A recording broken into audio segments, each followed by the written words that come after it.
Okay. In the meanwhile, just a quick recap. In the last class, so we started the sessions yesterday, actually. There was the first session yesterday where we covered basic networking fundamentals. We talked about what networking is, what are networks and what are hosts, and what are IPv4 addresses. So again, some important properties on IPv4 addresses. What are the range of IPv4 addresses? What's the first IP? What's the last IP? As you can notice on the screen. Yeah. We talked about the range of IPs and the sequence of IPs. And we talked about the categories of IPs. What are public and private IPs? So we have one more categorization called classes. We are supposed to talk about that today. So we'll just wait for a few more minutes and we'll start the session. Yeah, but meanwhile, if you could give me an idea about yesterday's IP thing, if at Yeah, all possible. Yeah. sure. Again, basically, when you talk about IPv4 addresses, these are the identification for your various devices in a network. So when you talk about your routers, your mobile phones, your computers, your smartphones or smartwatches or whatever it be, each device gets a unique IP in the network. Okay. And these IPs are called as IPv4 addresses. Okay? And your IPv4 addresses basically have there are 4-portion number. So you can see at the bottommost at the screen, you can see there are 4 numbers here. So those are called as octets again. And again, in each octet again, you can range from the number 0 to 255. Okay. So again, we learned about binary to decimal conversion, and from that we got those numbers 0 and 255s and all. Okay, but again, when you talk about the first IP, it's always 0000, and the last IP is 255, 255, 255, 255. So any number, so any octet you take, it would always range from the number 0 to 255 itself. It would never exceed 255. Okay. And another important point that we discussed are what are private and public IPs. So in an organization, you have 2 sorts of categories, public and private.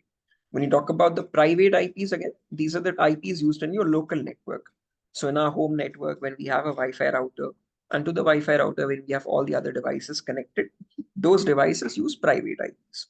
So when your phone wants to communicate with the router, or when your phone wants to communicate with your laptop, or vice versa, these devices communicate with each other on private IPs. But when any of these devices wants to communicate with a website on the internet, so when you're sending the packet outside your network, for that you require a public IP. So public IPs are the IPs provided by the ISP, internet service providers. So in India, we have ISPs like BSNL, Airtel, Act Fibernet, etc., etc. Yes. Again, these ISPs provide you a public IP. So using that public IP, so that public IP shared to all your internal private devices, and they use that public IP to communicate with the internet again. Okay.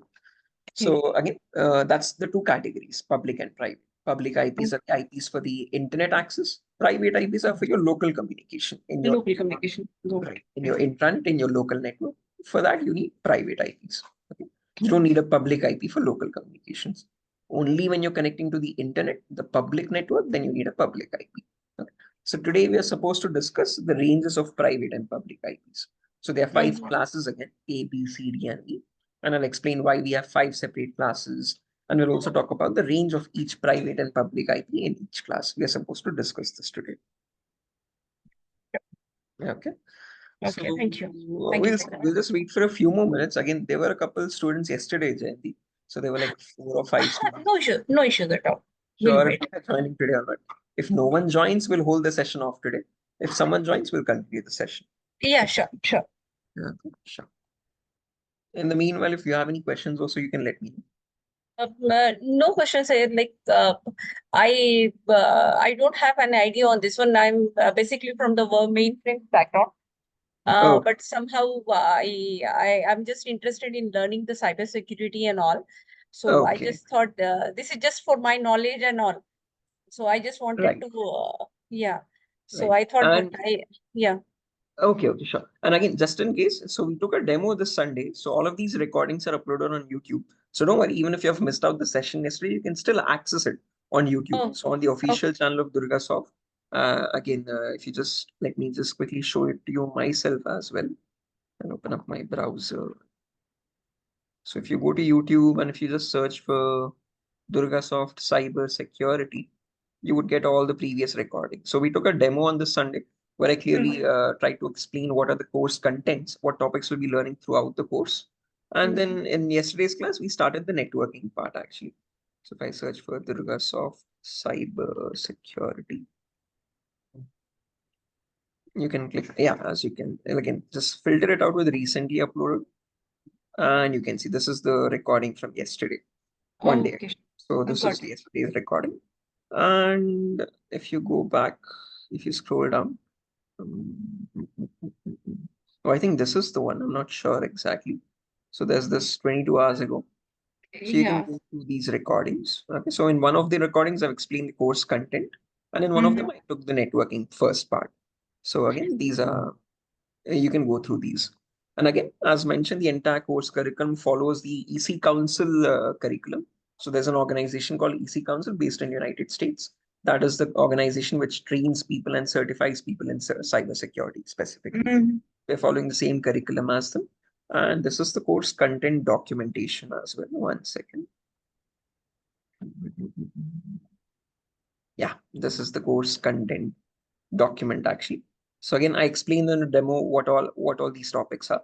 So we briefly discussed about each of these and where they are applied in an organization. And again, all the different sorts of attacks and the remediations for those. That's the main part of a cybersecurity professional. Understand the attacks are being performed. What threats does an organization face network-wise? And how do you prevent or again remediate those threats in an organization? So that's all Okay. vulnerability assessment and penetration. Sure. One more thing I just wanted to know is that this is not something certification, isn't it? This is So not certification, right? So learning this one, I cannot say that ki I am a cybersecurity engineer. right. You'll have to write the exam for that, the CH Oh, exam. So yeah. once you write the exam, you'll be certified. So Okay. it's again, if the course will prepare you to be eligible to write the certificate, you'll be having all the knowledge to attempt the exam. But again, it's Okay. quite a costly certification. It's around $450 or $500 or so. So Okay. right. So again, all the cybersecurity certifications are around the same range itself. So if you write the exam, it's a 125 question, multiple choice question based exam. And out of that, you have to get 70% of them right. So around one Okay. or two, one or three questions are supposed to be right. So if you Okay. qualify that, you get the certification that you're certified by EC Council, and you have again you get the certified ethical hacker certificate. Okay. So, but like out of the curiosity, huh? Like to get a job based on this one, is it that the certifications are compulsory?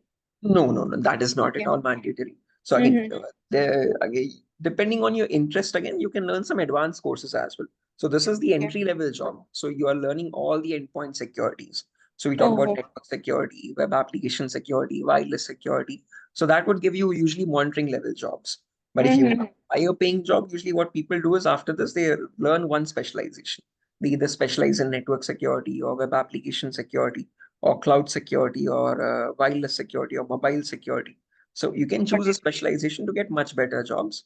And that again okay. allows you to apply for jobs with higher experience as well. 3 or 4 years of experience can be applied as well as a fake again. But Okay. again, for any of these, certification is non-mandatory. I've seen a lot of people who join the company and then the company sponsored for the certifications as well.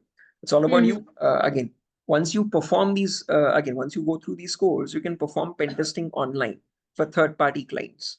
So that can be included as experience, which shows you that you are knowledgeable if you don't want to apply or show up a certificate. Okay. So one way is you can show that you're skilled with the certificate. The other way you can show up some experience that you have worked for a client online itself as a freelance. That also shows you that you're skilled enough. But somehow I have came across this like through some Udemy. I was just randomly learning something, Okay. and I came across some like ethical hacking and all this. So I have just attended for some few two classes, I believe, not more than that. Okay. But I found it very interesting. I found it very like learn to worthy to learn.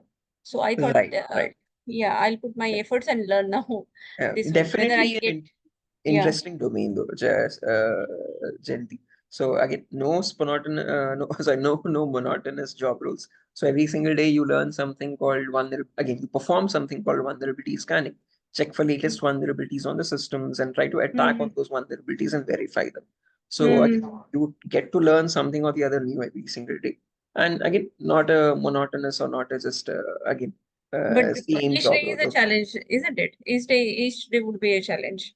Would be again, and because again Yeah. you'll have to figure out what this vulnerability is, and you have to again apply the correct measures, security measures for this. Mhm. So again, wouldn't say tough or difficult or hectic in any way, but it keeps you at least interested in the job. Yeah, I got it, and I'm seriously into it now. I just wanted to learn it with all the efforts now. Uh, I don't know why students didn't join today. Not sure because the other day, I mean yesterday, there were around 4 or 5 students or so. Mhm. So we'll see. We'll just wait for 2 more minutes, Jayanti. Yeah, And if yeah, no someone problem. else No, joins, we'll continue the session. If not, we'll continue tomorrow no according to. problem. So we are just Yeah, sure. taking demos. So we'll see how it goes. Yeah, sure. Any other questions also? No more questions. I'll just learn this first of all. So Sure, I'll sure. see that like how far and how good I can do this in this one. Oh, okay, okay. And Yeah.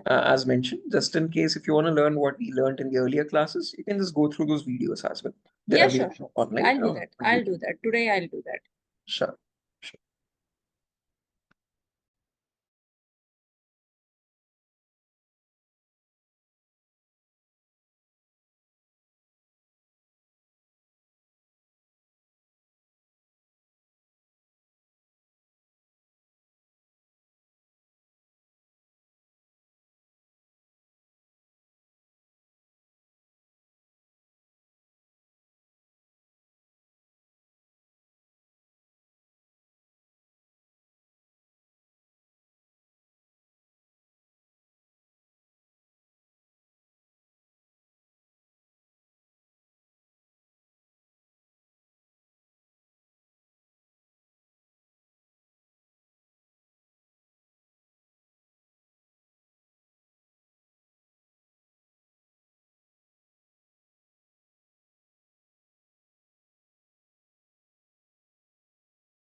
Oh, I think there's no one else joining today, Jayanti. We'll exit the session here. We'll connect back tomorrow at the same time and see who else joins. And we'll, again, even if no one joins, I'll at least take up a session for you at least. So you have a better idea on how the classes are going on and you can progress further. Yes, sure. And if you don't mind, can you tell me what would be your like offline session timings? Sure. We only are conducting online sessions right now, Jayanti, Okay. because I'm not in Hyderabad. So I stay in a Oh, different location altogether. So the fine. online sessions are right now at 7 p.m. and we are starting a new batch at 8 p.m. as well. So Mm-hmm. there's one student already registered in the 7 p.m. batch. I'm not sure why he didn't join as well. But again, Mm-hmm. 7 p.m. batch will be confirmed. We have a few registered students. So one is Oh, 7 p.m. and in a week we'll be starting 8 p.m. also. So according to your flexibility, you can decide on any one of the batches. okay. Sure. Sure, Jen. We can exit Okay. here. I'll connect Yeah, back okay, sure. tomorrow and we will definitely hold a session tomorrow and see how it goes. Yeah, sure, sure. Thank you. Bye bye, Jen. Have a good day.